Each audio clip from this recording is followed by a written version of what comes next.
Good morning, boys and girls. It is Wednesday, April 22nd, and today I'm going to be reading chapters 25 and 26 of Walking with Miss Millie.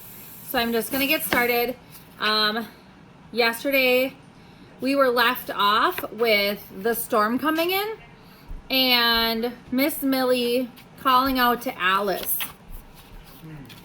Chapter 25. Never had I been so happy to hear that crackling voice. I squinted into the wind and walked toward the direction of her voice. Miss Millie, Eddie's with you? As sure as I stand here, he plumb jumped the fence and ran right into my house and into my arms, he did. I figured someone had to be looking for him. Yes, ma'am. Mama had to take Grandma to the hospital. I started explaining when I saw Miss Millie at the fence, but she interrupted me. Maybe you can tell me all about it inside the house. We don't get many tornadoes in these parts, but I'm not liking the looks of these clouds. And at the mention of tornado, I too was inside Miss Millie's house and practically in her arms. When I got inside, Eddie was curled up with Clarence. As soon as Eddie saw me, he ran to me, and I could see his eyes were red from whatever had got stuck in there. But I guess my eyes were red too. I think we'll be fine, but just to be safe, we should go down to the cellar. Now, I like cellars about as much as I used to like cemeteries, but I like the idea of a tornado even less. So me and Eddie and Clarence all followed her. The cellar smelled musty, and I sneezed the second we got to the last step. From the candle Miss Millie held, I could see nothing but cobwebs and canning jars. I was getting ready to say maybe we didn't have to be in the cellar when I heard the rattle of the wind against the cellar door that led to the outside. The wind was knocking so hard, it was like it was demanding to come in. Miss Millie led the way to a couple of chairs. Here you go. A little dusty, but it'll do. I sat down on a chair, and Eddie again almost climbed into my skin. Then Miss Millie, with Clarence right at her feet, sat down. As soon as she did, Eddie leaped off my lap and climbed into Miss Millie's lap. Miss Millie smiled, and her eyes glistened as he buried his head into her chest and shut his eyes. The wind continued to knock at the cellar door as my brother clung to Miss Millie, and she stroked the curls on his head like I imagined she used to do to her own little boy so long ago. Then she looked at me. You need a blanket? That rain got you good.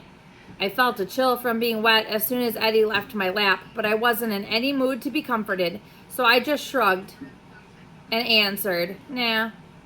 Miss Millie continued to stroke Eddie's hair as she looked at me with a sad smile. So what's got you so upset tonight? I still wasn't ready to talk. I shrugged. I don't like tornadoes. Oh, fiddlesticks. That's not the reason, Alice girl. Now tell me the truth. When I saw you outside, you were cursing at the heavens, and believe me, I know cursing at the heavens when I see it. What's got you? I folded my legs up so that I could wrap my arms around them, resting my chin on my knees. I stared at Miss Millie but said nothing. Alrighty then, if you want us to sit here and stare at each other, I guess I got nothing better to do. I stared back with such a concentrated expression, I had to look away before I did something I didn't want to do, like smile. But in spite of wanting to wallow in my bad mood a little while longer, I guess I needed to talk even more. So I looked back at her and told her.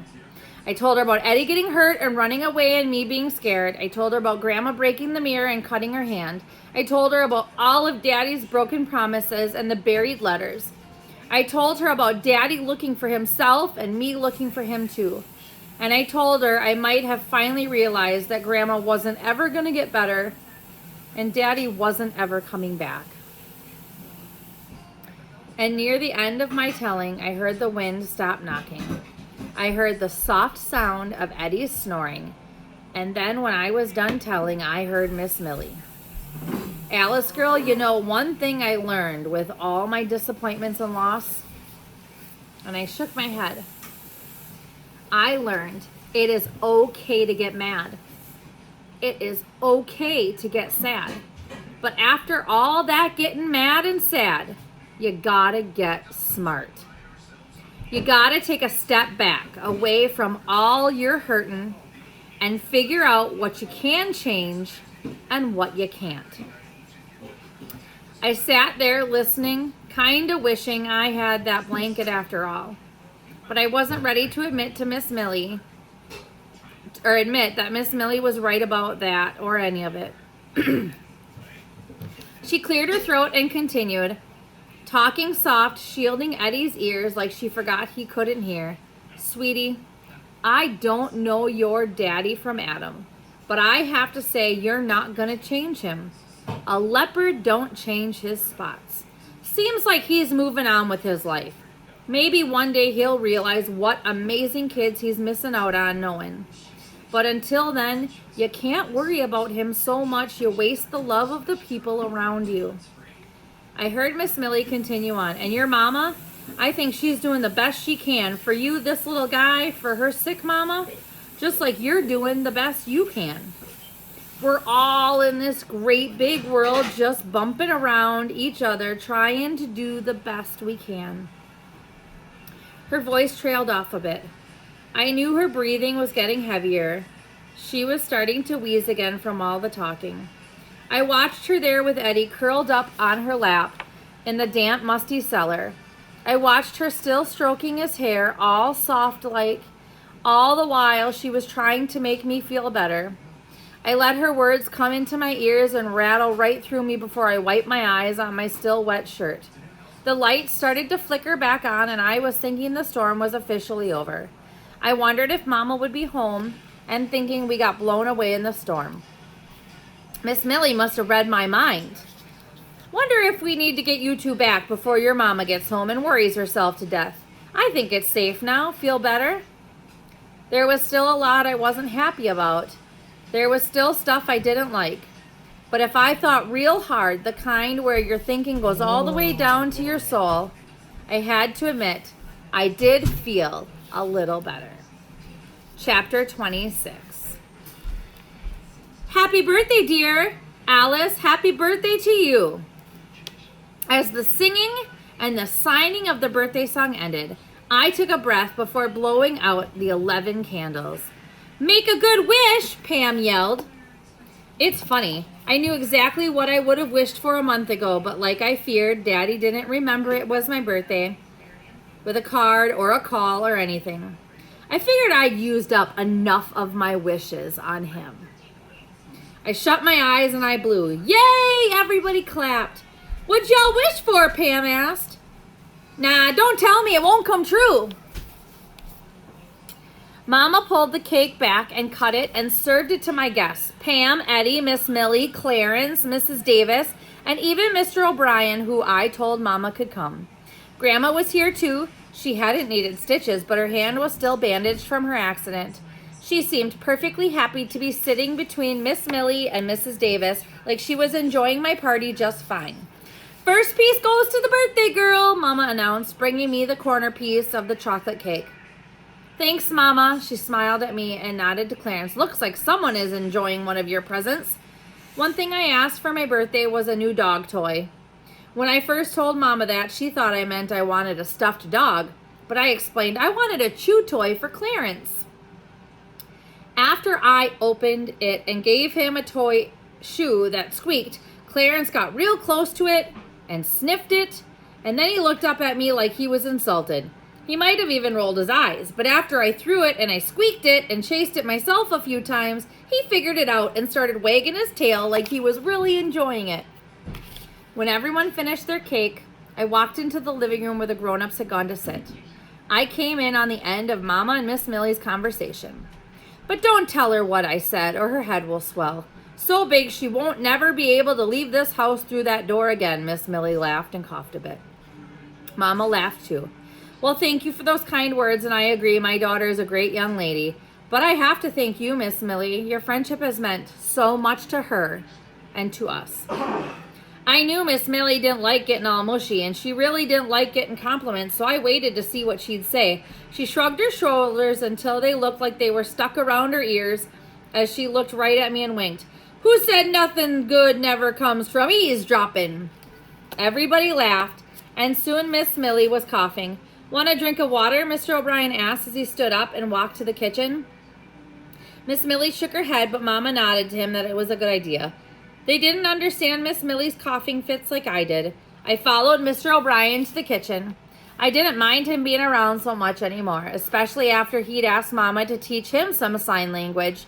But I had to laugh when he tried to sign to tell Eddie something was funny, and it looked more like he had something stuck in his nose.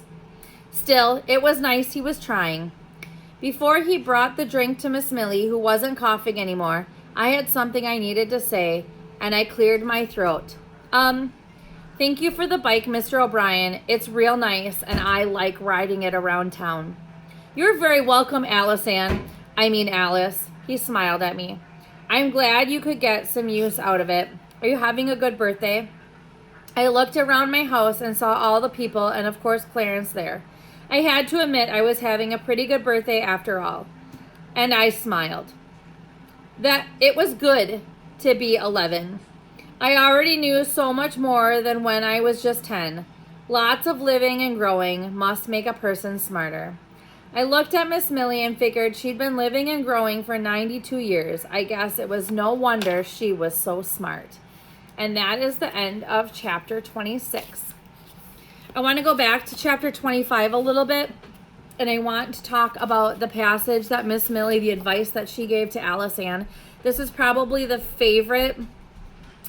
one of the favorite parts of my book, totally and completely, because I think it is one of the best lessons you can take from this story. So I'm going to reread it because that's what I want you to think about, and I will type it in the prompt as well. So Miss Millie says to Alice Ann, I learned it's okay to get mad. It's okay to get sad. But after all that getting mad and sad, you gotta get smart. You gotta take a step back away from all of your hurting and figure out what you can change and what you can't. That's what I want you to reflect on for this chapter. I want you to think about maybe even in our situation right now. It's okay to be mad that we're not together. It's okay to be sad that we're not together. But now we need to take a step back and we need to figure out what we can change and what we can't. What do you have control of in this situation? Maybe we don't need to talk about the fact that we're not all together in the classroom. Maybe it's something that you're battling at home. What can you do to change it? That's what I want you to reflect on today. I hope that you guys have a great day, and I miss you so much.